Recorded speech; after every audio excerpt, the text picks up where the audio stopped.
نہیں، غیر مسلم کو ہم السلام علیکم نہیں کہہ سکتے، اور اگر وہ آپ کو سلام کہہ دیں تو پھر وعلیکم السلام مت کہیے۔ اسی طرح جو غیر مسلم انتقال کر جاتے ہیں ان کے بارے میں ہم ان اللہ و انا الیہ راجعون تو کہہ سکتے ہیں، یہاں تک تو کہہ سکتے ہیں، لیکن نہ ان کے لیے فاتحہ خوانی کر سکتے ہیں ہم، نہ ان کی مغفرت کی دعا کر سکتے ہیں۔ اگر کوئی غیر مسلم آپ کا سلام کہہ دے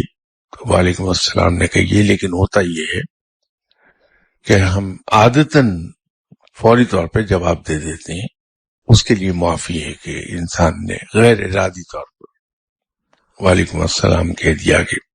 ہمیں عادت ہوئی بھی ہے،